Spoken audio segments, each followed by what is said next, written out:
Assalamu alaikum. I hope you are fine.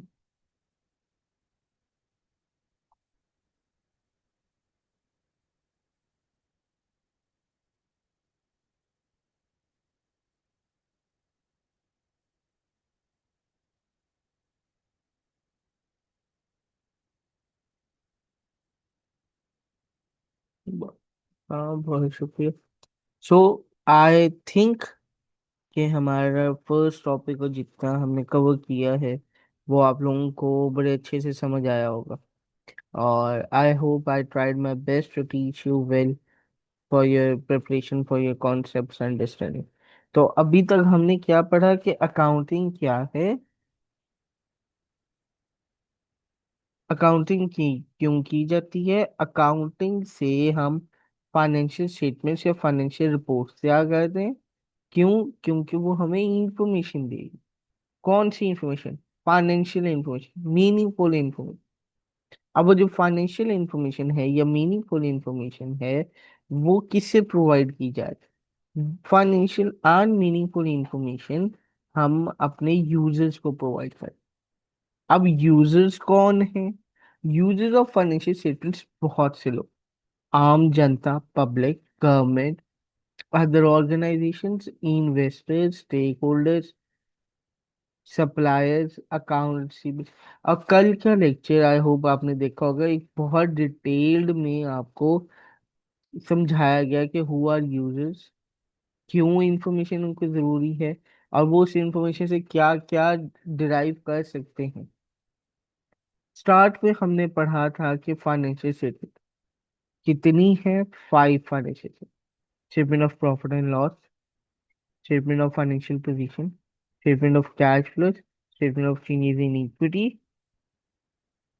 And notes या disclosures. Aahista Aahista हम ऊपर आते जाएंगे।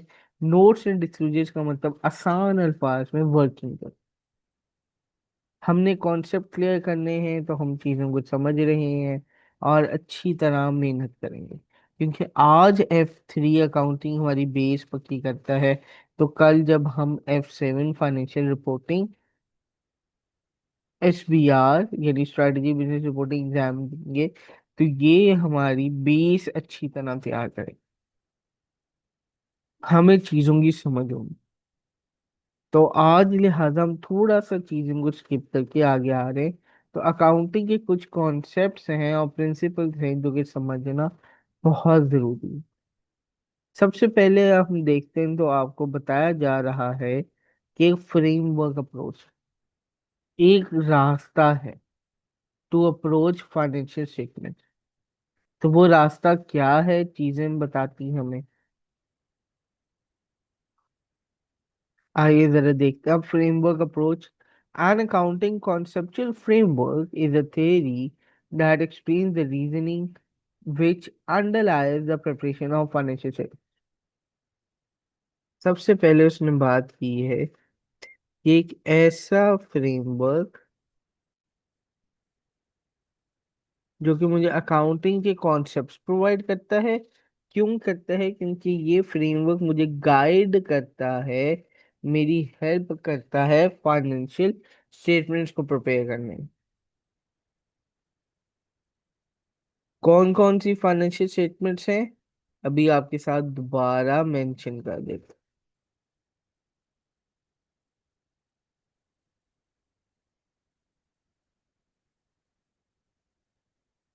Statement of financial position,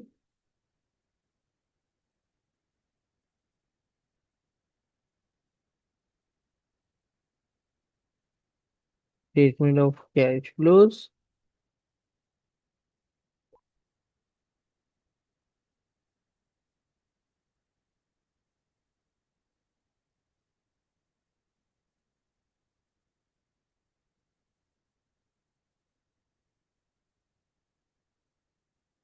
statement of profit और लॉस। आपने देखा कि इस पूरे वीक में आपको ये लफ्ज बार बार बताते जा रहा। Statement of financial position, statement of cash flow, statement of changes in equity, statement of profit और लॉस, फाइनेंशियल पोजीशन। तो यही है मेन ऑब्जेक्टिव आपका। आपकी अकाउंटिंग का मेन ऑब्जेक्टिव है ये स्टेटमेंट्स प्रिपेयर करना।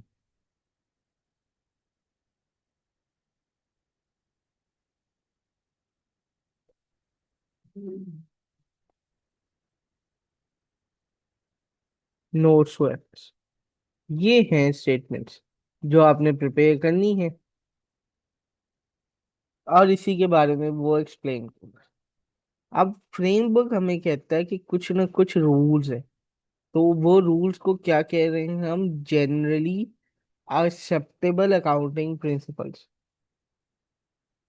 जो कि हमें बताएंगे रूल्स कि हमने अकाउंटिंग कैसे करनी है और उन अकाउंटिंग को रिपोर्ट कैसे करना है। किधर रिपोर्ट करना है, इन स्टेटमेंट्स में रिपोर्ट करना है। Financial position, cash flow, profit और लॉस, इक्विटी, यहाँ पे कैसे रिपोर्ट करनी है हमने चीजें। और वो फ्रेमवर्क ही हमें समझाता है कि फाइनेंशियल स्टेटमेंट क्या है, कैसे तैयार करनी है, किसके लिए तैयार करनी है। तो किसके लिए तैयार करनी है, हमने यूजर्स के लिए। और क्यों तैयार करनी, क्योंकि डिसीजन मेकिंग लेनी है हमने। ये हैं जी फाइनेंशियल स्टेटमेंट्स के main important question to understand the framework. Objective of financial statements क्या है, क्योंकि हमने अपने यूजर्स को इंफॉर्मेशन प्रोवाइड करनी है। तो वो जो यूजर्स को इंफॉर्मेशन प्रोवाइड करनी है, क्यों करनी है, क्योंकि उन्होंने फैसले लेने हैं। कौन से फैसले लेने हैं, यूजफुल फैसले लेने हैं आपकी कंपनी के लिए, ताकि वो आपकी कंपनी में इन्वेस्टमेंट कर सके, आपकी कंपनी का शेयर परचेज कर सकें, कंपनी बदले में उनको डिविडेंड पे करे, और इसी तरह ही आपने चीजों को मूव ऑन करना है। आपके सामने मेन ऑब्जेक्टिव है ऑफ फाइनेंशियल स्टेटमेंट्स कि आप उस चीज को समझें, is to provide financial information. वही आप इंफॉर्मेशन दे रहे हो, किसकी, कंपनी की, जिसके बारे में आप काम कर रहे हो। क्यों, क्योंकि आपने पैसे लेने, कहाँ पे लिखे जी sir, sir it is mention in the last making decision. किसको आपने देनी, जी एग्जिस्टिंग यूजर्स हैं आपके, नए यूजर्स हैं, आपने उनको इंफॉर्मेशन प्रोवाइड करनी है। तो ये पुराने यूजर्स हैं आपके पास, नए यूजर्स हैं जिनको आप इन्वेस्टर्स कह रहे हो, लेंडर्स कह रहे हो, क्रेडिटर्स कह रहे हो। आप उनको शेयर होल्डर्स भी कह रहे हो, स्टेक होल्डर्स भी कह रहे हो। तो what ever the type of a user is available, आप उसके लिए इंफॉर्मेशन टाइप कर रहे हैं।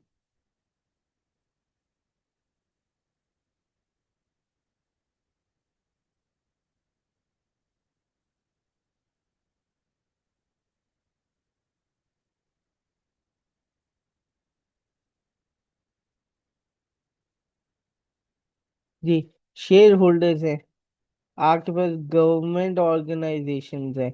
जाहिर बात है, आपने प्रॉफिट अर्न किया तो आपको टैक्स भी देना है। टैक्स क्यों प्रोवाइड करते हैं, क्योंकि ताकि गवर्नमेंट ऑर्गेनाइजेशन आपकी कंट्री में डेवलपमेंट कर सकें। तो आप ऐसे यूजर्स को प्रोवाइड कर रहे हो इंफॉर्मेशन, क्यों कर रहे हैं, क्योंकि उन्होंने डिसीजन लेने हैं। तो वो यूजर्स क्या करेंगे, वो जी आपकी इंफॉर्मेशन से इंपॉर्टेंट केपीआई फाइंड करेंगे। की परफॉर्मेंस इंडिकेटर्स कहते हैं। जैसे कि वो बताएंगे कि सेल्स,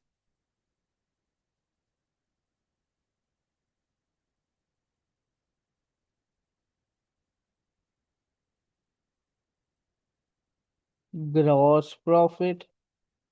अब आज एक नए नए अल्फाज आपके लिए पहुंचाए जा रहे हैं जो कि आपके लिए जरूरी है समझने।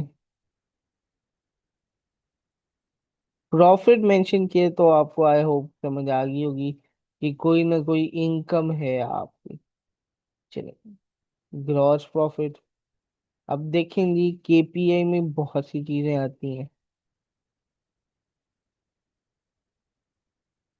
आप अपनी कंपनी के एक्सपेंसेस, खर्चे मेंशन कर रहे हैं, उनको बता रहे हैं।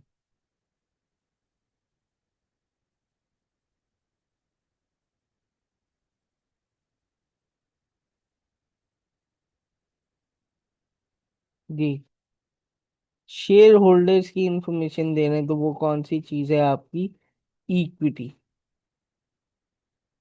तो जी ये मेन मेन आपने अपने केपीआई मेंशन कर दिए। हालांकि इसके अलावा भी और भी केपीआई है जो कि आपकी इंफॉर्मेशन को यूजफुल बनाते हैं। जी, इक्विटी। ये यूजफुल इंफॉर्मेशन कैसी है? कहीं ना कहीं डिटेल में बताई जाती है और कहीं ना कहीं बेसिक बताई जाती है। डिटेल में बताई जाएगी तो आप उसको क्या कह रहे हैं? Enhanced info, detailed information. और कहीं ना कहीं बेसिक बताई जा रही है कि सेल इतनी है, प्रॉफिट इतना है, तो वो आपकी क्या है? Fundamental info. जी, यहाँ तक कोई सवाल है तो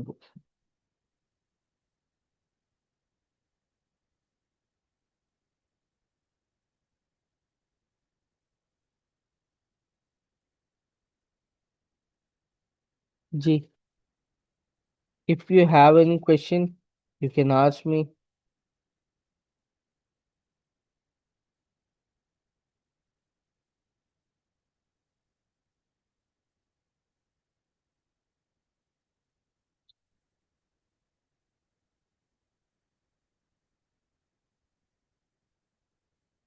बहुत शुक्रिया।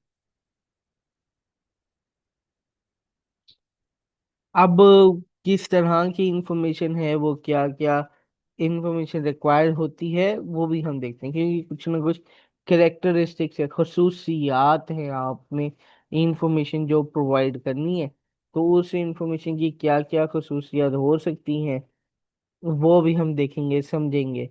और वो खसूसियात ही आपके लिए बहुत ज़रूरी है।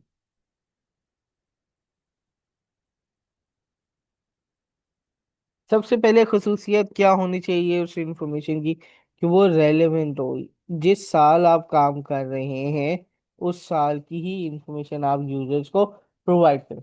सो it is mention information is relevant when it influence the decision that user takes on the basis of that information. Relevant information help users to assess past, present और फ्यूचर इवेंट्स। जी, पास्ट, ये मेरी company ने पहले क्या काम किया है, प्रेजेंट अभी किस तरह वो सेल कर रही है, और फ्यूचर में क्या उसने सोचा है।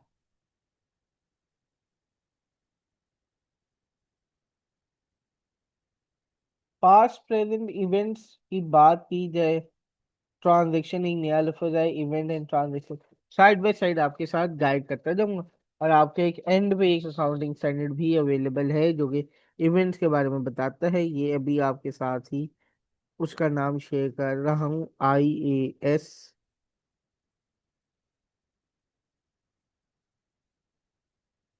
10। जी, IAS 10 ऐसा अकाउंटिंग स्टैंडर्ड है जो कि आपको पास्ट प्रेजेंट के बारे में बताता है, और आपने कैसे पुरानी गलतियों को ठीक करना है और कैसे उसके ऊपर फर्दर मूव ऑन होना है।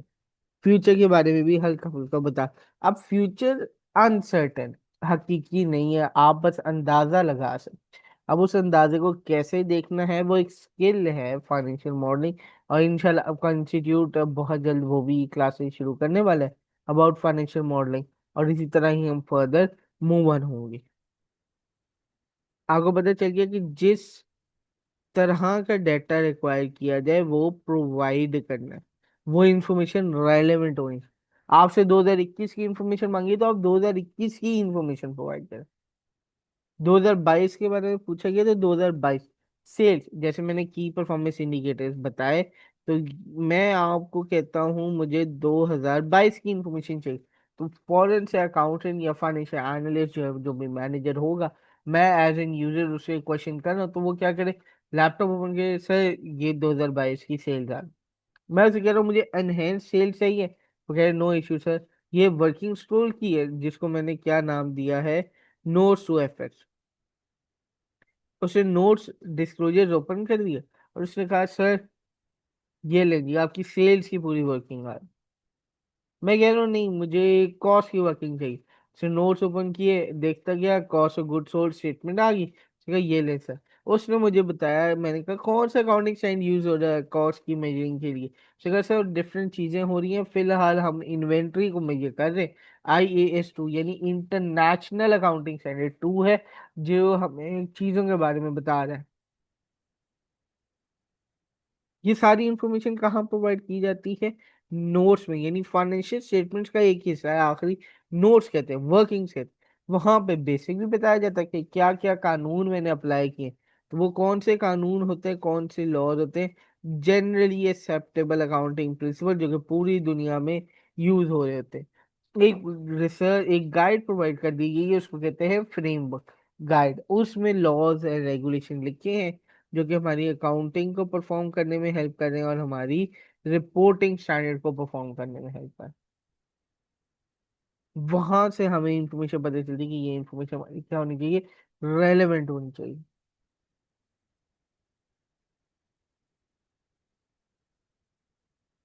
आई होप यू अंडरस्टैंड अब the concept of relevant information. और फिर हम फर्दर मूव ऑन होते हैं कि वो इंफॉर्मेशन रेलेवेंट तो है, और वो रेलेवेंट इंफॉर्मेशन मेरे लिए कितनी यूजफुल है, वो चीज़ें मुझे पता होनी चाहिए। और मैं उस चीज़ से देख कर समझ कर क्या फैसले ले सकता हूँ।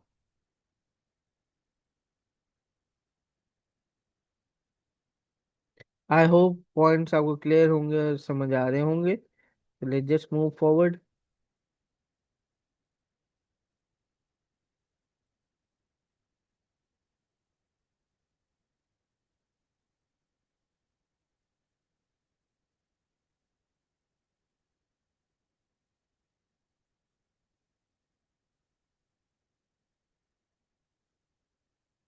जी, सबसे पहले आपको बताया जाता है कि वो जो इंफॉर्मेशन आपने प्रोवाइड करनी है अपने यूजर्स को, वो रेलेवेंट होनी चाहिए, उसी पीरियड की होनी चाहिए।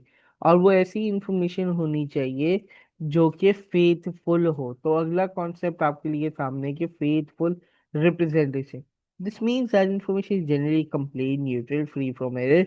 It implies that financial information should reflect economic substance of transactions even where this is different from their legal form. जी, मैंने कल एक वर्ड बताया था कि मेरी लॉ के मुताबिक कंपनी और मेरे ऑनर्स क्या है, सेपरेट है।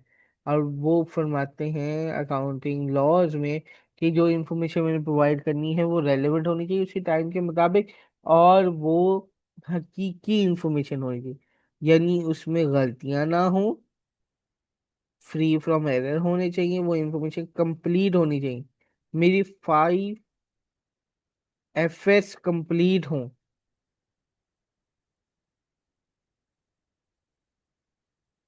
मेरी वो 5 FS कंप्लीट हो।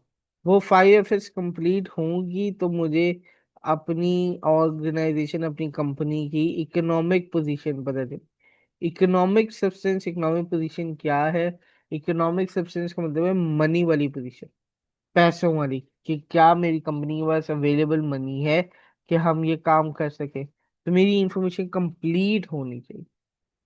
अगर मैं देखूंगी ये वाली एक तो रेलेवेंट इंफॉर्मेशन होनी चाहिए, कंप्लीट होनी चाहिए, और वो इंफॉर्मेशन कई सालों की मेरे पास अवेलेबल हो, ताकि मैं क्या कर सकूं, कंपेयर कर सकूं। कई सालों से मतलब है पीरियड टू पीरियड कंपैरिजन। किसका कंपैरिजन करूं? फाइनेंशियल स्टेटमेंट्स का। कौन कंपैरिजन करता है जी? हम यूजर्स। अब वो इक्वल होनी चाहिए। कोई कंपनी IAS 1 यानी इंटरनेशनल अकाउंटिंग स्टैंडर्ड 1 यूज कर रहा है फॉर द प्रेजेंटेशन, तो आपने देखना है कि जिस जिस कंपनी का मैं मुवाजना कर रहा हूँ, जिस जिस कंपनी की डिटेल में देख रहा हूँ, समझ रहा हूँ, वो मेरी क्या क्या क्वालिटी प्रोवाइड करें, मेरी रेलेवेंट इंफॉर्मेशन प्रोवाइड करें, और उसी टाइम पीरियड की प्रोवाइड करें। मैं ये 2020 की बात करूं तो मैं 2020 की 2 से 3 कंपनीज की फाइनेंशियल स्टेटमेंट अवेलेबल देखो, और देखोगे क्या वो IS 1 के मुताबिक बनी है। अगर बनी है तो मैं उसको कंपेयर करूँ, उसका मुवाजना कर सकूं। मेरी वो वाली इंफॉर्मेशन क्या हो, वेरीफाएबल हो। अगर मैं किसी टाइम अब उस कंपनी को राब्ता करूं, तो वो मैनेजमेंट मुझे बता सके कि yes sir, this information is completed. मैं अपनी कंपनी की इंफॉर्मेशन देखो तो मैं अकाउंटेंट से पूछूं तो वो भी बोलेगी yes sir, information is complete. कौन सी इंफॉर्मेशन? बार बार एक ही लफ्ज आ रहा है आपके सामने, फाइनेंशियल स्टेटमेंट। ये 5 स्टेटमेंट्स आपकी कंप्लीट होनी चाहिए। किसकी? उसी टाइम की जिस टाइम का मैं डाटा मांग रहा हूँ। और जब भी मैं फाइनेंशियल स्टेटमेंट देखूँ तो वो टाइमली अवेलेबल होनी चाहिए, और उसी रेलेवेंट टाइम की इंफॉर्मेशन प्रोवाइड की जाए। किसे प्रोवाइड की जाए? यूजर्स को प्रोवाइड। ऐसी इंफॉर्मेशन होनी चाहिए जो कि यूजर्स को समझ आ जाए और वो अपने इन बिजनेस नॉलेज को अप्लाई कर सके। ऐसी इंफॉर्मेशन हो जो कि बेसिक हो और हर यूजर के लिए इजी टू अंडरस्टैंड। सो ये थी कुछ क्वालिटेटिव कैरेक्टरिस्टिक्स जिसमें हमने बेसिक या फंडामेंटल कैरेक्टरिस्टिक्स देखी। रेलेवेंट होनी चाहिए, फेयरफुल होनी चाहिए। और अगर मैं डाटा को डीपली एनालाइज करूँ, डीपली देख रहा हूँ, तो वो इन्फॉर्मेशन मेरी कंपेयर होनी चाहिए, मैं टाइमली उसे देख सकूँ, वेरीफाई होनी चाहिए, और उसी चीज़ को मैं समझ सकूँ, अंडरस्टैंड कर सकूँ।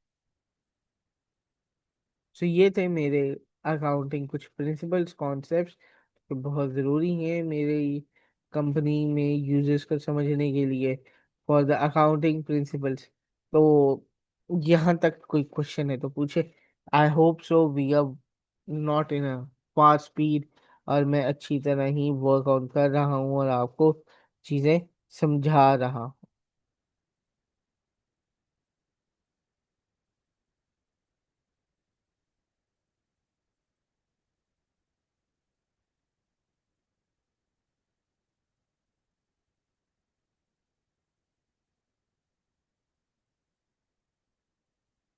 Speed तेज नहीं, I hope so. If you want to note something, you can underline things. You have been provided the notes. अच्छा जी, अपने फ्रेंड्स वगैरह को भी शेयर कर दो, बहुत शुक्रिया। अपने फ्रेंड्स वगैरह को भी लेक्चर शेयर करें, these are available on YouTube as well. और बहुत जल्द हम LMS भी लॉन्च कर देंगे to start the quality of the data as well. Data security होनी चाहिए। और हम इसी तरह ही अपनी अकाउंटिंग की क्लासेस को कंप्लीट करेंगे। आपके साथ आपका टाइम टेबल भी शेयर कर दिया गया है, और इसी तरह ही हम फर्दर मूव ऑन होंगे। प्रैक्टिस, रिमेंबर नेक्स्ट वीक से हम MCQs की प्रैक्टिस भी स्टार्ट कर देंगे, जो कि अवेलेबल है आपके, आपको व्हाट्सएप पे अवेलेबल हो जाएगी आपकी इंफॉर्मेशन। और उसी तरह ही हमने चीज़ों को मूव ऑन करना है। तो कुछ अकाउंटिंग के कॉन्सेप्ट्स हैं जो कि मुझे समझना बहुत ज़रूरी है, और फिलहाल आज एक इम्पॉर्टेंट कॉन्सेप्ट ही हम देखेंगे जो कि बताया जाता है गोइंग कंसर्न के नाम से। ऐसा कॉन्सेप्ट है जो कि बहुत ज़रूरी है कंपनीज के लिए। तो गोइंग कंसर्न कैसा कॉन्सेप्ट है? It says financial statements are normally prepared on the assumption that the company is a going concern and will continue in operation for the foreseeable future। जी, ऐसा कॉन्सेप्ट है जो कि बताया जाता है किसके बारे में? फाइनेंशियल स्टेटमेंट्स के बारे में और कंपनी के बारे में। कि मैं अंदाजन नहीं, मैं हकीकी तौर पे देख रहा हूँ कि कंपनी फ्यूचर में काम करती रहेगी। क्यों काम करती रहेगी? क्योंकि मेरे यूजर्स का स्टेक अवेलेबल है। कौन से यूजर? शेयर होल्डर्स, मेरे एम्प्लॉयज क्यों जरूर स्टेक देख रहे, क्यों देख रहे हैं गोइंग कंसर्न को? ये भाई उनकी नौकरियां लगी हैं। अगर वो जा कंपनी नहीं फ्यूचर में काम करेगी तो उनकी नौकरियां जाएंगी। और अगर कोई कंपनी गोइंग कंसर्न नहीं है तो वो अपनी फाइनेंशियल स्टेटमेंट्स में इस चीज को बताए, फाइनेंशियल स्टेटमेंट्स में वर्किंग दिखाए, डिस्क्लोज करे कि गोइंग कंसर्न नहीं है।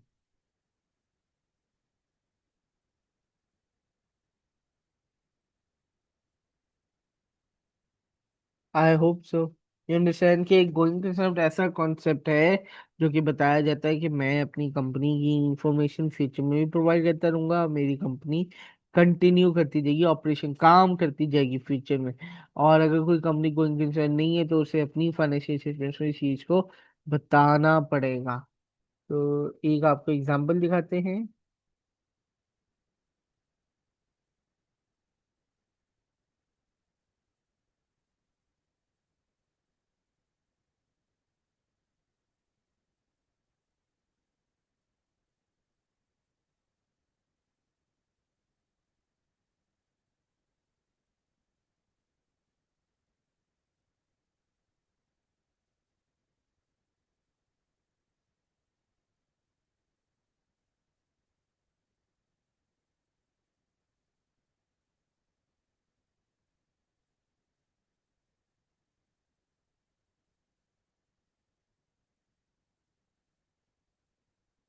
जी, ये फाइनेंशियल स्टेटमेंट्स हैं जो कि आप तैयार करते हैं, और ये आपके सामने अवेलेबल है। साथ साथ अपडेट बता दिया कि ये यहाँ पे कॉन्सेप्ट अपडेट हो रहा है, उसकी वजह से क्या क्या चेंजिंग आएगी वो भी आपके साथ शेयर कर दिया गया। जी, ये है statement of profit and loss, जो बार बार हर दिन आपको बताया जाता है कि प्रॉफिट और लॉस स्टेटमेंट, प्रॉफिट और लॉस स्टेटमेंट, प्रॉफिट और लॉस स्टेटमेंट। ये अवेलेबल है आपके पास प्रॉफिट और लॉस स्टेटमेंट। और उसी तरह ही सारी चीज़ों को मेंशन किया गया। आपको बताया कि आपके नए अकाउंटिंग स्टैंडर्ड आए, और वो नए अकाउंटिंग स्टैंडर्ड किस तरह इम्पैक्ट करते हैं आपकी चीज़ों को, तो वो भी हम ज़रा देखते हैं।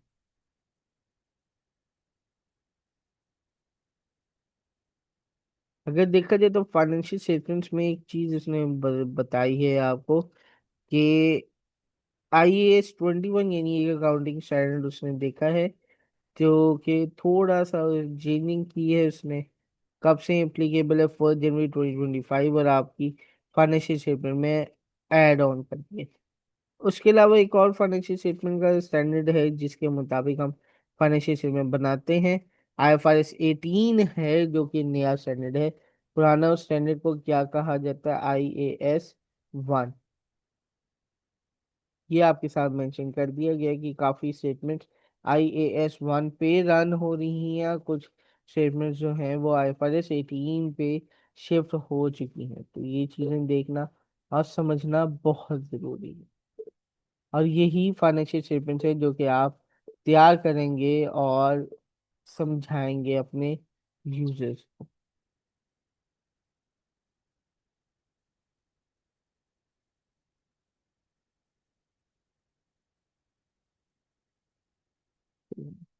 हम Aahista Aahista further move on होते हैं और गोइंग कॉन्सेप्ट का स्ट्रक्चर देखते हैं। जी, कंपनी का ऑब्जेक्टिव क्या है? वो कह रहे हैं the group objective while maintaining capital. Capital का क्या मतलब है कि मैं कंपनी कैसे चला रहा हूँ, कितने मेरे पास शेयर हैं, या मेरी कंपनी के पास पैसा कितना है। तो वो कह रहे हैं टू सेफ गार्ड, यानी हमें सिक्योरिटी लगानी चाहिए, अपनी कंपनी के बारे में समझना चाहिए कि it's ability to continue as a going concern so that it can continue to provide return for shareholders and benefit for their stakeholders. जी, वो कह रहे हैं कि हमें सिक्योरिटी प्रोवाइड कर दी जाए हमारी कंपनी। क्यों? क्योंकि वो कंपनी सोच रही है कि वो फ्यूचर में इंफॉर्मेशन प्रोवाइड करेगी, और वही इंफॉर्मेशन मेरे लिए यूजफुल होगी। ठीक है, अब फिलहाल उसने कहा है continue to provide return for share holder, यानी शेयर होल्डर को जो बदले में दिया जाता है प्रॉफिट का हिस्सा, उसको क्या कहते हैं? डिविडेंड कहते हैं। उसके बाद मजीद आपको इन्फॉर्मेशन दे रहे हैं कि हर जगह गोइंग कंसर्न के बारे में बताया जा रहा है। गोइंग कंसर्न टेस्ट होता है ऑडिट का, जिसमें बताया जाता है कि मेरी कंपनी फ्यूचर में काम करेगी या नहीं करेगी। सो आई होप कि आपको रियल एग्जाम्पल भी साथ प्रोवाइड कर दी गई है, जो कि गोइंग कंसर्न को एक्सप्लेन कर दी है आपके नोट्स के साथ। So I hope as an tutor आपको मजीद डिटेल में इंफॉर्मेशन प्रोवाइड कर रहे हैं, और we are trying to provide you better. तो गोइंग कंसर्निंग मेजर कॉन्सेप्ट था कि हमें पता होना चाहिए जिस कंपनी के हम शेयर होल्डर हैं, जिस कंपनी के स्टेक होल्डर हैं, जिस कंपनी में हम इम्प्लॉय हैं, क्या वो कंपनी मेरी फ्यूचर में काम करेगी। तो उसके नोट्स में उसकी वर्किंग में चीज बताई जाती है जिसको मैं कह रहा हूँ गोइंग कंसर्न अंडरलाइंग प्रिंसिपल, यानी गोइंग कंसर्न। और ये कहाँ पे मेंशन किया जाता है? वर्किंग्स में या डिस्क्लोजर्स में। मेंशन किया। मजीद कॉन्सेप्ट्स हैं जो कि साइड बाय साइड हम कवर करते जाएंगे, और इन्हीं चीज़ों को हमने देखना है और समझना है कि कैसे हम फर्दर मूव ऑन हों। एक बड़ी ही ज़रूरी और इम्पोर्टेंट चीज़ आपके साथ मेंशन की है, जिसको मैं कह रहा हूँ मेरी फाइनेंशियल स्टेटमेंट। तो फाइनेंशियल स्टेटमेंट्स क्या है? अभी भी एक फाइनेंशियल स्टेटमेंट आपको दिखाई, और एक फाइनेंशियल स्टेटमेंट आपके सामने एक्सपैंड अवेलेबल है, डिटेल्ड अवेलेबल है। तो ये फाइनेंशियल स्टेटमेंट क्या है? आपका टॉपिक नंबर 4 है, financial statements and the definition. तो फाइनेंशियल स्टेटमेंट्स कौन सी है? So the very first financial statement I have shown you is statement of profit and loss. The statement of profit and loss tells the result of an accounting period, यानी उस time की मैं detail बता रहा हूँ किसकी, profit और loss की। That is it shows financial performance. Performance क्या है कि मेरी कंपनी कैसे काम कर रही है। So this is the financial performance. और क्यों कर रही है? क्योंकि मुझे कंपनी का प्रॉफिट दिखाना है या लॉस दिखाना है। अभी एक आपके सामने छोटी सी एग्जांपल दी गई है जिसमें मैं कह रहा हूँ मेरा रेवेन्यू है, और वो रेवेन्यू में से मैं क्या माइनस कर रहा हूँ, कॉस्ट ऑफ सेल्स। मेरे पास एक प्रॉफिट आ रहा है जो थोड़ी देर पहले मैंने KPI में लिखा था। कौन सा प्रॉफिट है? Gross profit. उस ग्रॉस प्रॉफिट से मैं कुछ खर्चे माइनस कर रहा हूँ तो मेरे पास क्या आ रहे हैं? Net profit. अब ये आपके सामने सिंपलीफाइड एग्जांपल प्रोवाइड कर दी गई है, बेसिक एग्जांपल। अब ये बेसिक एग्जांपल क्या चीज समझा रही है कि रेवेन्यू है यानी ये मेरी सेल्स है। थोड़ी देर पहले आपको बताया था कि रेवेन्यू इज योर सेल, वो है मैं कितनी कमाई कर रहा हूँ, $150,000।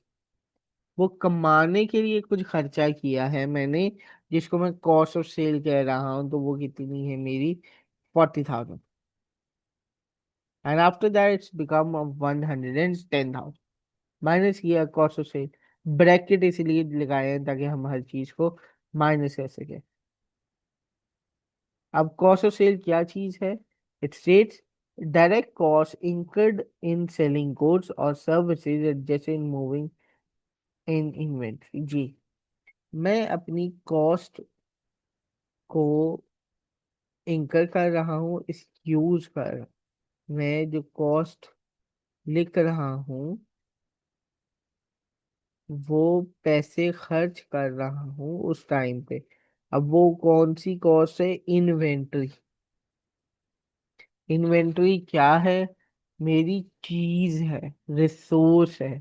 तो वो इन्वेंट्री को यूज कर रहा हूँ ताकि मैं क्या करूँ? सेल करूँ। जाहिर बात है अगर मेरा मैन्युफैक्चरिंग बिजनेस है, मेरी प्रोडक्शन, जैसे शंग्रीला, मेरा कोई मैपल लीव या कोई भी कंपनी है जो ये जूसेस बना रही है, प्रोडक्ट बना रही है, खाने पीने की चीजें बना रही है, मेडिसिन बना रही है, तो ये कौन सी कंपनीज है? मेरी मैन्युफैक्चरिंग कंपनीज है। अब मैन्युफैक्चरिंग कंपनीज जो हैं उनके पास कॉस्ट ऑफ सेल्स की पूरी लिस्ट होती है, जो कि हम भी बनाएंगे, तैयार करेंगे। अब वो जो पूरी लिस्ट है मेरी कॉस्ट ऑफ सेल्स की, वो क्या बता रही है कि कितनी इन्वेंट्री होनी चाहिए मेरी। अब वो इन्वेंट्री क्यों है? क्योंकि वो डायरेक्ट इन्फ्लुएंस करिए मेरी कॉस्ट ऑफ सेल को।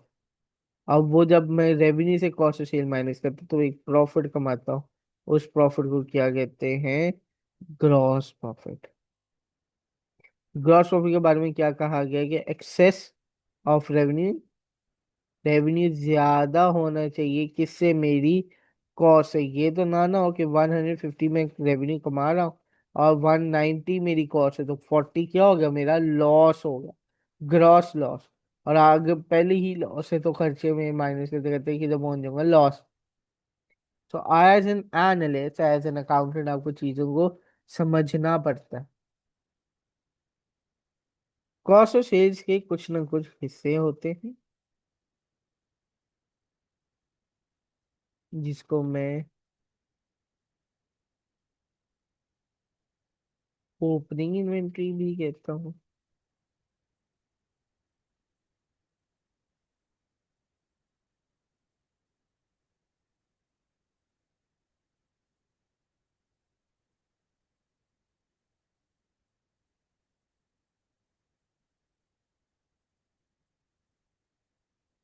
फिर साल के दौरान मेरी कंपनी कोई ना कोई परचेजेस कर रही है, रॉ मटेरियल परचेज हो रहा है या कुछ भी सामान परचेज कर रही है, तो वो चीज क्या है, मेरी इन्वेंट्री है।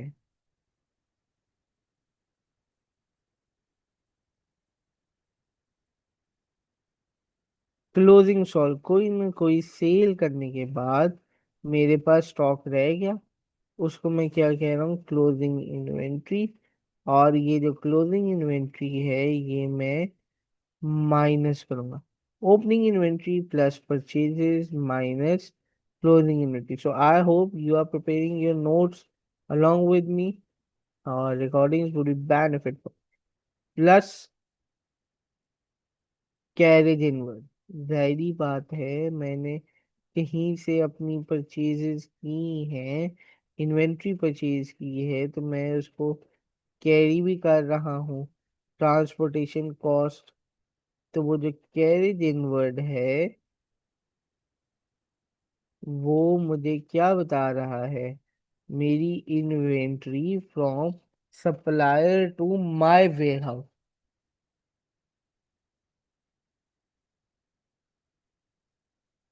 जी, carriage inward plus purchases plus opening inventory minus closing inventory, तो this equals to my cost of sales. Revenue से कॉस्ट ऑफ सेल्स माइनस किया, so I approach towards gross पर। फिर अदर एक्सपेंसेस है जिसकी एक बकायदा लिस्ट है, तो अभी आपके सामने दो अल्फाज मेंशन है, इसमें रेंट कह रहा हूँ और वेजेस कह रहा हूँ, तनख्वाहें कह रहा हूँ, मजदूरों की तनख्वाह, ये माइनस किया तो मेरे पास क्या आ गया, नेट प्रॉफिट आ गया 35,000। नेट प्रॉफिट क्या है, मेरा रेवेन्यू ज्यादा होना चाहिए मेरे सारे खर्चों से। अब खर्चे कौन कौन से, अदर एक्सपेंसेस भी है और कॉस्ट ऑफ सेल भी। यही चीजें हैं मेन फाइनेंशियल प्रॉफिट और लॉस। एक ऐसी स्टेटमेंट है जो कि हमने समझी, चीजें समझी। अब ये है एक थोड़ा सा वे ऑफ प्रेजेंटेशन थोड़ा चेंज हुआ है IFRS 18 में, और वो साइड बाय साइड हम डिटेल पढ़ते जाएंगे।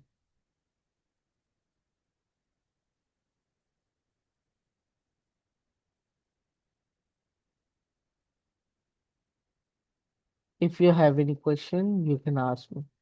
सो अभी जस्ट वाटर ब्रेक करते हैं, और कोई क्वेश्चन है तो टाइप करें।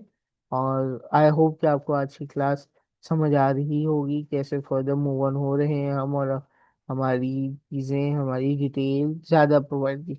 अब यही प्रॉफिट एंड लॉस है, यहीं पे हम ऊपर मेंशन करेंगे कि मेरी कंपनी फ्यूचर में काम करेगी, तो ये क्या होगी, गोइंग कंसर्न अजम्पशन पूरी कर रही है। अब एक्सपेंसेस की कैटेगरीज है जो कि साइड बाय साइड आपके नोट्स में मेंशन कर दी गई है। Just wait for 5 minutes for water break, फिर हम फर्दर कंटिन्यू करते हैं।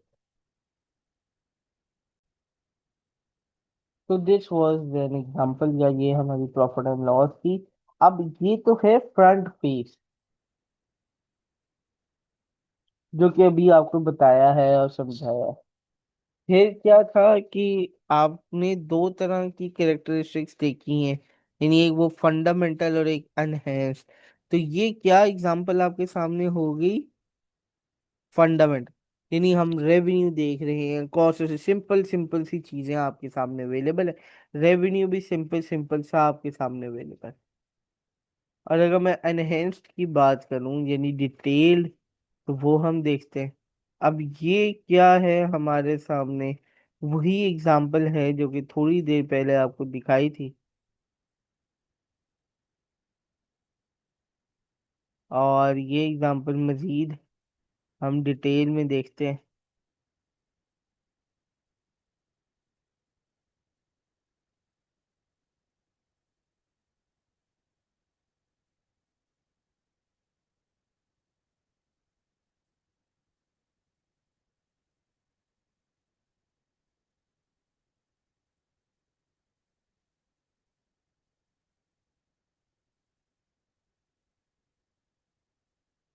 लेंगे। आपके सामने डिटेल्ड में एक लेआउट अवेलेबल है। Statement of profit and loss, company name a layout international group, उनकी statement of profit and loss. Consolidate का क्या मतलब है? दो कंपनियां या दो कंपनियों से ज्यादा ज्वाइंट हुई हुई है, एक दूसरे से इकट्ठी। अब एक चीज आपके सामने नहीं लिखी गई है, analyse by function of expenses. Time by time हम ये कॉन्सेप्ट सारे समझेंगे। फिर मैंने क्या कहा था कि हमने यूजर्स को कंपैरेटिव इंफॉर्मेशन देनी। तो लें जी, आपके सामने कंपैरेटिव इंफॉर्मेशन अवेलेबल है, यानी हम 2025 एंड 2024 की इंफॉर्मेशन प्रेजेंट करें। 2023 की भी होगी तो वो भी प्रेजेंट करेंगे, और जाहिर सी बात है कि इंफॉर्मेशन अवेलेबल होती है। अब ज्यादा हम देखें तो वही कि रेवेन्यू है, यानी मेरी सेल्स, कॉस्ट ऑफ सेल्स, मेरे एक्सपेंसेस माइनस करके ग्रॉस प्रॉफिट आ गया। एक्सपेंसेस माइनस किए तो मेरे पास एक प्रॉफिट आ गया, जिसको मैं क्या कह रहा हूँ, प्रॉफिट फ्रॉम ऑपरेशन। ये मेरी डिटेल या एनहेंस्ड प्रॉफिट और लॉस स्टेटमेंट है, जिसको मैं समझ रहा हूँ। अब फिर से रेवेन्यू और उसकी वर्किंग वो क्या कह रहे हैं, नोट नंबर 4 ओपन करो, नोट नंबर 5, नोट नंबर 9। तो इसी तरह ही मैंने अपनी फाइनेंशियल स्टेटमेंट्स तैयार करनी है। अब क्योंकि मैं थोड़ी सी डिटेल देखना चाह रहा हूँ रेवेन्यूज की, तो मैं क्या करूँगा, नोट नंबर 4 ओपन कर लेते हैं। नोट नंबर 4 क्या कहता है वो देखते हैं हम। और ये प्रॉफिट अवेलेबल है, और लास्ट में देखें, जैसे प्रॉफिट कंप्लीट हुआ तो प्रॉफिट फ्रॉम ऑपरेशन या total income, side by side हम ये सारी चीजें कवर कर रहे होंगे। हमारे सिलेबस में ये चीजें अवेलेबल है।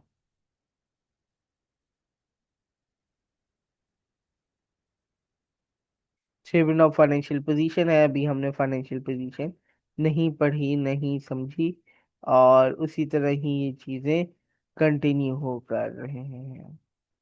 कैश फ्लो स्टेटमेंट अवेलेबल है आपके लिए। और इसी तरह ही हम मजीद आगे जाएं तो चेंजेस इन इक्विटी अवेलेबल है। ये ज़्यादा डिटेल में होती है, तो इसको, इसके जो हेड्स हैं उनको हॉरिजॉन्टली मेंशन किया गया है। मजीद ये statement of changes in equity है। और इसी तरह ही हम अपने नोट्स वाली साइड पे आएंगे। Notes to consolidated financial statements. जी, सबसे पहले नोट्स में मैंने क्या बताया कि क्या किस बेस पे मैंने बनाई है। वो जो हमने पढ़े थे एट द स्टार्ट, कि ऐसे फाइनेंशियल रूल्स जिसको मैं क्या कह रहा हूँ, जनरली अकाउंटिंग प्रिंसिपल्स, तो वो है। क्या कोई स्पेसिफिक रूल्स अवेलेबल है, वो भी मैं मेंशन करूंगा। उसके अलावा जो जो इन्फॉर्मेशन है वो भी मैं मेंशन करूंगा अपने नोट्स में। तो लिहाजा अगर स्टार्ट में देखा जाए तो सबसे पहले मैं वर्किंग्स में क्या क्या प्रेजेंट कर रहा हूँ,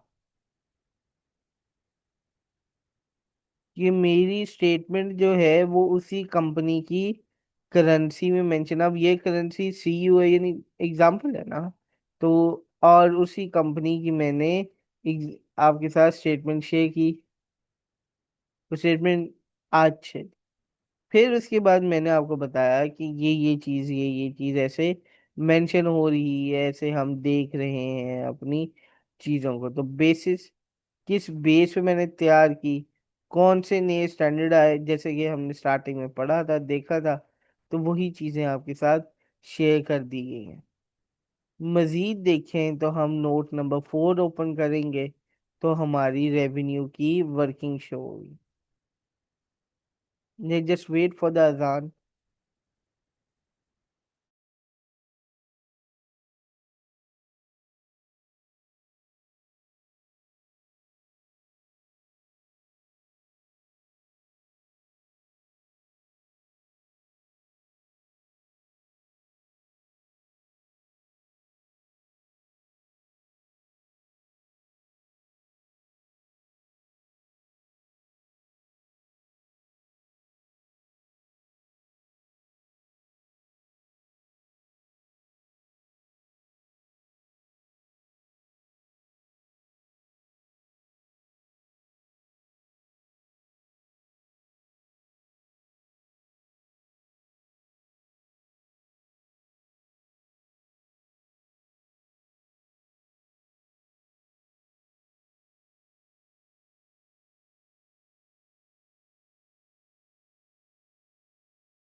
जी, जस्ट कंटिन्यू फ्रॉम बैक।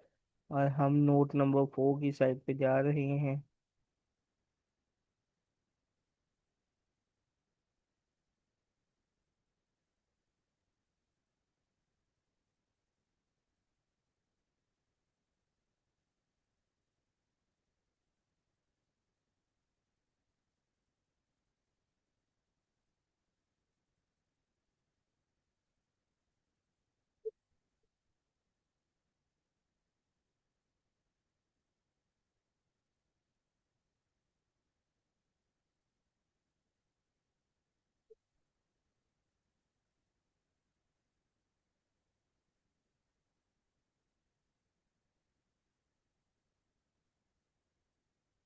नहीं, रेवेन्यू आ गया आपके सामने। अगर मैं डिटेल्ड रेवेन्यू या एनहेंस्ड रेवेन्यू इंफॉर्मेशन चाहूंगा, तो वो आपके सामने अवेलेबल है।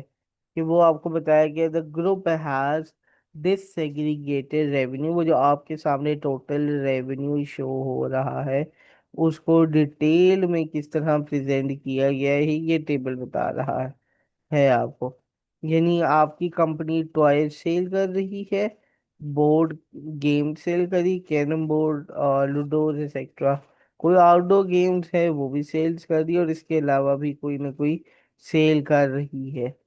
अब कहाँ कहाँ आपकी कंपनी ने 2025 में सेल की है, तो कंट्री ए है, कंट्री बी है, कंट्री सी है, कंट्री डी है, और अदर। यानी इसके अलावा कहीं ना कहीं आपने सेल की। अब वो देखेंगे सेल बराबर है।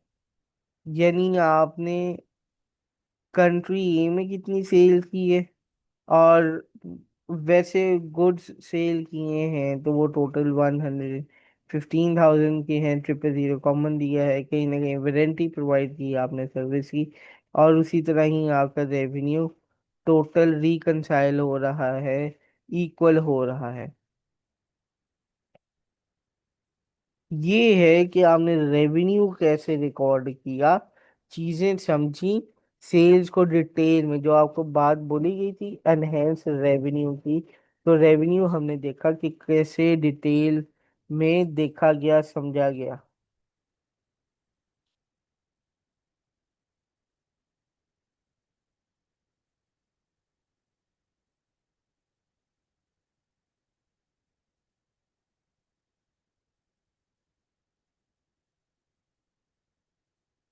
रिटेलर्स को कितनी सेल कर रहा हूँ, मैं होल सेलर्स को कितनी सेल कर रहा हूँ, कस्टमर्स है मेरे ऑनलाइन, उसके अलावा मैं सेल कितनी कर रहा हूँ, हर चीज हमने मेंशन कर ली।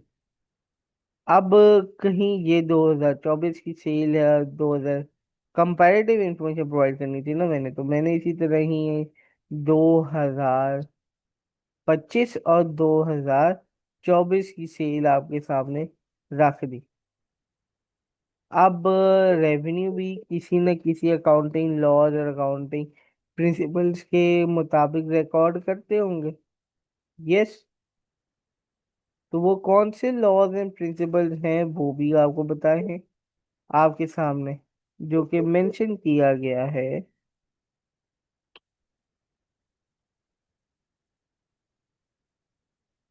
IFRS 15 अकाउंटिंग स्टैंडर्ड है, बहुत ही इंपॉर्टेंट है, आपके सिलेबस में भी एक बेसिक सा है। IFRS 15 है जो कि हमें बताता है कि हमने रेवेन्यू को रिकॉर्ड कैसे करना है, और उसके बारे में डिटेल कैसे देनी। यही चीज हमने देखनी है फर्दर अपने सिलेबस में।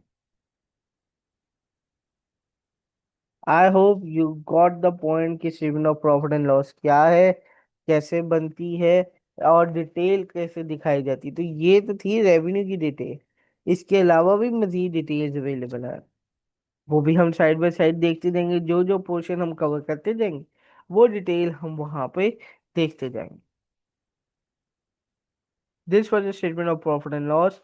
इसके बाद अगली स्टेटमेंट है स्टेटमेंट ऑफ फाइनेंशियल पोजीशन, यानी कि बैलेंस शीट। आसान अल्फाज, मेरी कंपनी कहाँ पे खड़ी। This tells about the company resources यानी एसेट्स, और उसकी लाइबिलिटीज, उधार कितने हैं कंपनी में। एसेट्स मीन्स रिसोर्सेज और लाइबिलिटीज उधार। एसेट्स को हम ओन रिसोर्सेज भी कह सकते हैं, मेरे अपने। तो ऐसे रिसोर्सेज जो कि नॉन करंट हैं वो दिखाए, फिर करंट एसेट्स मैंने दिखाए। तो ये एक लिस्ट है बकाया। फिर सारे एसेट्स इक्वल होने चाहिए ताकि मेरे एसेट्स किसके बराबर हों, कैपिटल एंड लायबिलिटी। आपके सिलेबस में कॉन्सेप्ट है अकाउंटिंग इक्वेशन का, and that concept is a major part, major linkage towards your statement of financial position.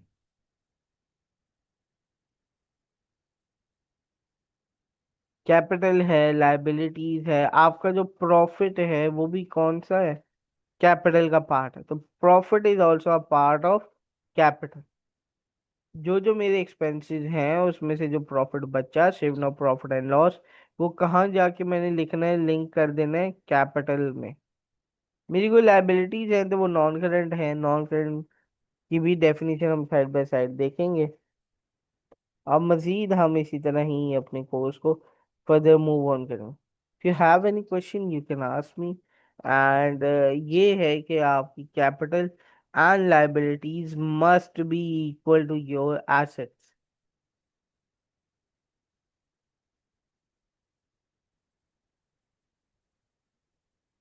एक मेजर कॉन्सेप्ट है अकाउंटिंग इक्वेशन का which tells assets equals to equity plus capital.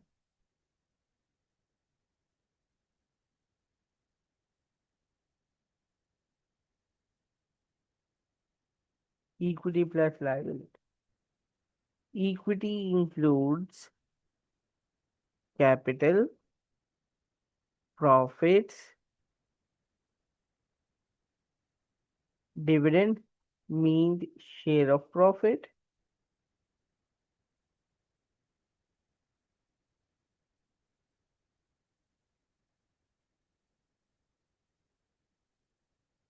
to shareholders। जी, तो equity में ये चीजें आती हैं। Liability includes loans, उधार, debts। Assets includes resources which company owns। आपकी कंपनी क्या चीजें रख रही है, एग्जाम्पल बिल्डिंग्स, लैंड, कैश, आपकी कंपनी की इन्वेंटरी। तो ये चीजें जो है आप अकाउंटिंग विजन आपको समझ आनी चाहिए।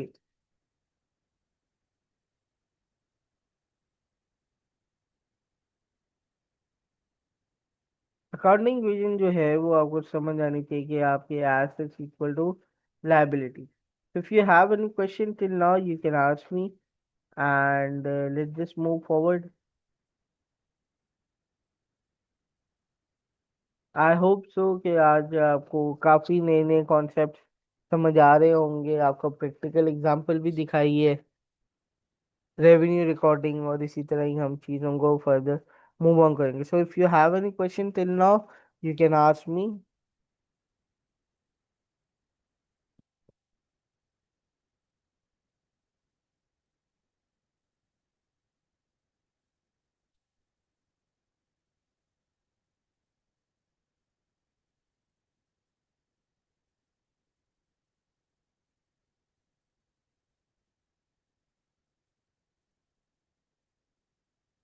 बहुत शुक्रिया। आई hope I tried my best कि मैं आपको अच्छे से अच्छे चीज़ें पढ़ा सकूँ, समझा सकूँ, practical knowledge and practical example के साथ। इसी तरह ही हम फर्दर मूव ऑन होंगे इंशाल्लाह, और हम अपनी तैयारी को फर्दरली सीखेंगे चीज़ें।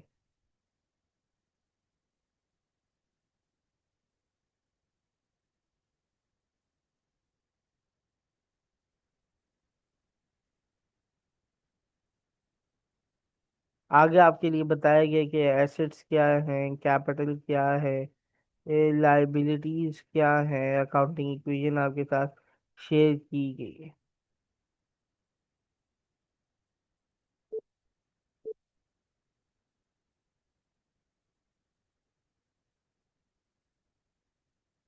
अब जरा हम मेन डिटेल में देखें तो एक चीज आपके साथ शेयर की गई है जो कि बताना जरूरी है कि वो कह रहा है कि कैपिटल मींस यानी बिजनेस क्या अपने ऑनर्स की चीज रख रहा है, यानी ऑनर्स के पैसे, उसके शेयर्स, उसकी इक्विटी, उसका कैपिटल।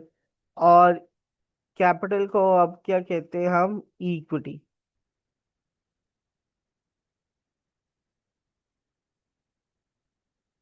इक्विटी क्या है? मेन चीज आपको बताएगी रेजिडियल इंटरेस्ट, जो कि बकाया आपकी कंपनी का रह जाता है प्रॉफिट। वो आप कह सकते हैं बकाया इंटरेस्ट रह जाता है। किस में? मेरे कंपनी के असासों में। एंटिटी कहते हैं कंपनी, मेरे कंपनी के असासे, रिसोर्सेज, उसमें अगर कोई इंटरेस्ट है किसका? शेयर होल्डर का, तो वो इक्विटी है। और मैं अपने एसेट्स में से लाइबिलिटीज माइनस। अब आप कहेंगे सर एक नई अकाउंटिंग इक्वेशन आपने दिखाई है। जी, पहले जो मैंने लिखी थी वो क्या थी? एसेट्स इक्वल टू इक्विटी,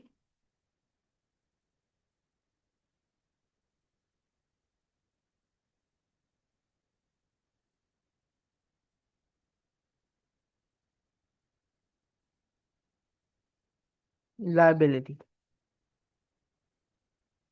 यानी जो भी मैं इक्विटी शेयर में है उसमें अपनी लाइबिलिटीज, अपने उधार प्लस कर रहा हूँ, तो मेरे पास एसेट्स है। अगर मेरे पास एसेट्स है और लाइबिलिटीज है, इक्विटी नहीं है, तो मैं इक्विटी को फाइंड कर सकता हूँ। एसेट्स माइनस लाइबिलिटी एक मेजर पोर्शन है मेरी काउंटिंग इक्वेशन का। इस चीज को क्या कहते हैं? This is called accounting equation. If you have any question of an accounting vision, क्या है? यानी मेरे अपने एसेट्स इक्वल्स हैं मेरी इक्विटी एंड लाइबिलिटीज। अगर मेरे पास क्वेश्चन में इक्विटी नहीं दी हुई, एसेट्स एंड लाइबिलिटी है, तो मैं क्या कर रहा हूँ? Equity is equal to assets minus liability. Accounting भी ये बहुत जरूरी है आपके एग्जाम के लिए भी और आपके बिजनेस के पर्पस के लिए, आपके फ्यूचर की अकाउंटिंग प्रिंसिपल्स के लिए। और यही मेरी अकाउंटिंग को कंप्लीट करता, मेरी फाइनेंशियल रिपोर्टिंग को कंप्लीट करता।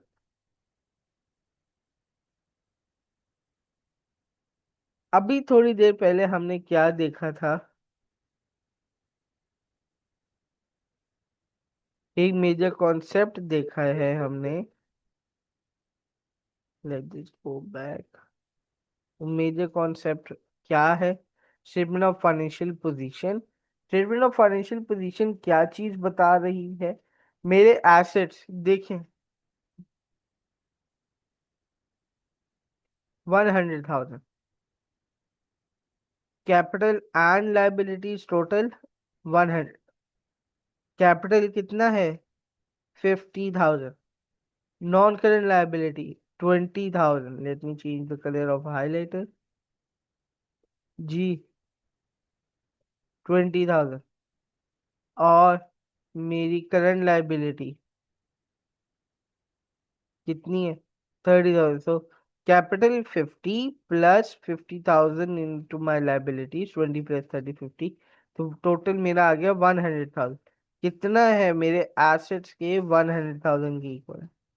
तो मेरी अकाउंटिंग रीडिंग कंप्लीट होगी, इक्वली वेरीफाई होगी, टेस्ट।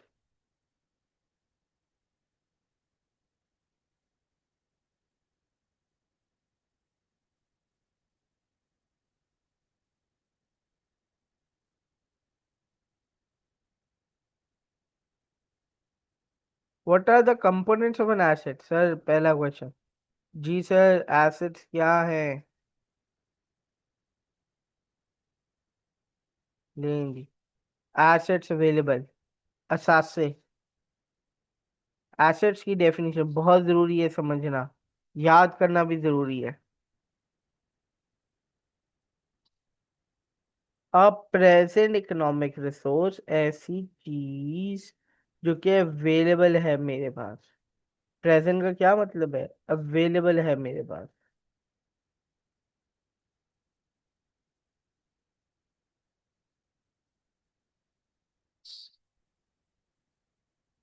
ऐसी चीज, ऐसे रिसोर्सेस जो मेरे पास अवेलेबल है। किसके पास अवेलेबल है? बिजनेस के पास। अब बिजनेस क्या कर सकता है? उन चीजों को कंट्रोल कर सकता है, अपने फायदे के लिए इस्तेमाल कर सकते हैं। यहाँ पे लिखा हुआ है अपने फायदे, यानी potential to produce economic benefit. ये इकोनॉमिक बेनिफिट का मतलब है उस मेहनत करके पैसे कमाए जाएं। Earn money. आपके एसेट्स के पास हक है कि आप उनको इस्तेमाल करके कमाओ। क्या कमाओ? पैसे। एसेट्स दो तरह के हैं, non current assets and current assets. Non current assets क्या है? थोड़ी देर पहले हमने एग्जांपल देखी और अभी मैंने आपको समझाया नहीं था, मैंने बोला था let just wait a second और हम फर्दर सीखेंगे। तो नॉन करंट एसेट्स क्या हो गए?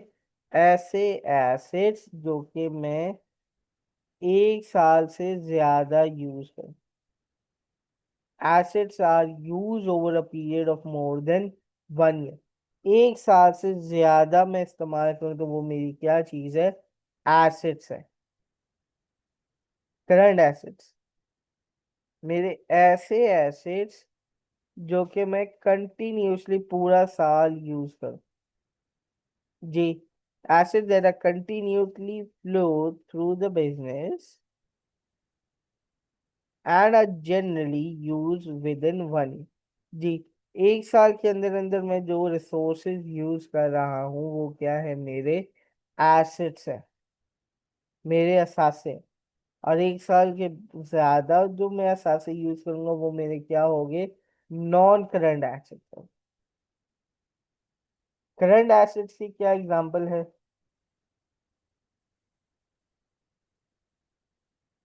इन्वेंट्री, मेरी चीजें, मेरे रिसीवेबल, मेरे कस्टमर्स। ठीक है जी। कैश और बैंक, छोटी सी एग्जांपल है, मजीद डिटेल आपको बताई जाएगी साइड बाय साइड।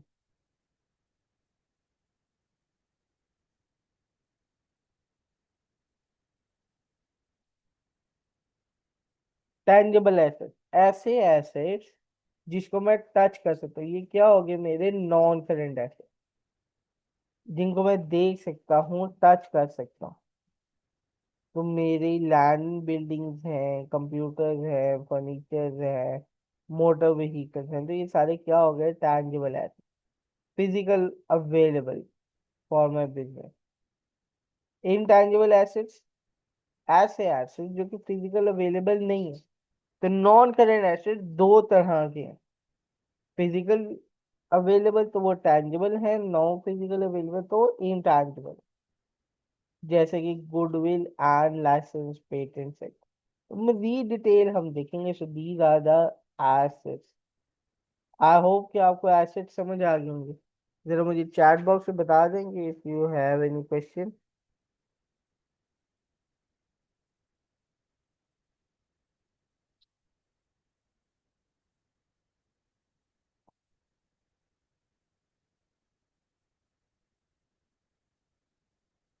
बहुत शुक्रिया and I hope you have learned a lot in today's lecture. हमने अकाउंटिंग के प्रिंसिपल्स देखे, हमने कॉन्सेप्ट टेस्टिंग देखी, हमने ऑब्जेक्टिव ऑफ फाइनेंशियल स्टेटमेंट देखी, किस तरह की फाइनेंशियल स्टेटमेंट होती हैं, तैयार होती हैं, उसका स्ट्रक्चर देखा, बेसिक स्ट्रक्चर भी, एनहेंस स्ट्रक्चर भी, डिटेल स्ट्रक्चर भी।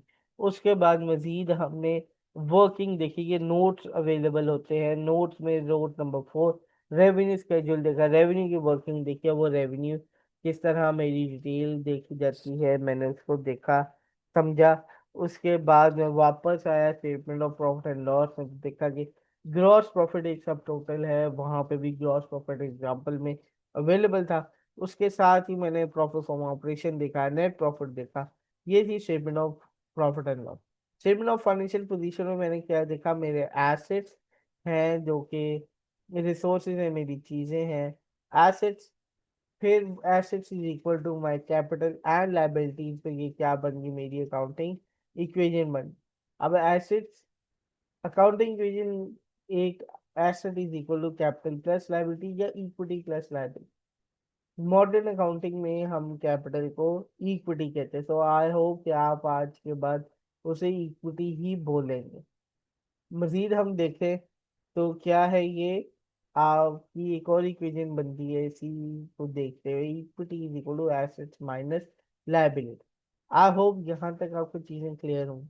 फिर हमने मजीद एसेट्स की डिटेल देखी, एसेट्स को समझा, और यही एसेट्स मेरे कंपनी के रिसोर्सेज है। तो दो तरह के एसेट्स अवेलेबल है, current assets and non current assets. Current assets ऐसे एसेट्स जो कि मैं एक साल के अंदर अंदर यूज करूँ, और नॉन करंट एसेट्स ऐसे एसेट्स जो कि मैं एक साल से ज्यादा इस्तेमाल करूँ। नॉन करंट एसेट्स में हम टेंजिबल एसेट्स भी कहते हैं और इनटेंजिबल एसेट्स भी कहते हैं। इनटेंजिबल एसेट्स ऐसे एसेट्स जिनको मैं यूज कर सकता हूँ, टच नहीं कर सकता, जिनकी फिजिकल सब्सटेंस अवेलेबल नहीं। टेंजिबल एसेट ऐसे एसेट जिनकी फिजिकल सब्सटेंस अवेलेबल है, और जिसकी एग्जांपल आपके सामने अवेलेबल है, कंप्यूटर है, फर्नीचर है, मोटर व्हीकल है। तो यहाँ तक कोई सवाल है तो पूछे, तो फर्दर हम चीजें देखेंगे और चीजें समझें। इसी के साथ आपका चैप्टर 2 एंड होता है, और हमने चैप्टर 2 आज कंप्लीट डिटेल में पढ़ा, समझा, और इसी में हमारी अकाउंटिंग इक्वेशन की भी इंफॉर्मेशन प्रोवाइड की। अब आप कहेंगे सर थोड़े से कॉन्सेप्ट रहते हैं जी, जैसे अकाउंटिंग पॉलिसीज है, चेंज इन अकाउंटिंग एस्टिमेट्स है, ये रहते हैं, मेरी हिस्टोरिक कॉस्ट कॉन्सेप्ट रहते। तो आहिस्ता आहिस्ता आहिस्ता इन चीज़ों में हम जाएंगे। अभी हम बेसिक थी, स्टार्ट था, तो हमने जो जो कॉन्सेप्ट समझने थे वो जरूरी नहीं। मेजर कॉन्सेप्ट हमने देखा जो प्रैक्टिकल एग्जाम्पल के साथ, जिसको कहते हैं गोइंग कंसर्न। गोइंग कंसर्न का मतलब है कि मैं क्या, मेरी कंपनी फ्यूचर में काम करेगी या नहीं, और उस चीज को भी देखना बहुत जरूरी। कैरेक्टरिस्टिक्स ऑफ हमने अपनी फाइनेंशियल इंफॉर्मेशन की देखी, और इसी के साथ मेरा चैप्टर 2 एंड होता। तो if you have any question can ask me and will further continue towards the next lecture. I hope कि आज का लेक्चर आपको समझ आया होगा, आज हमने काफी डिटेल में चीजें समझी। तो how do I reach me, मुझे जरा कमेंट में बता दे।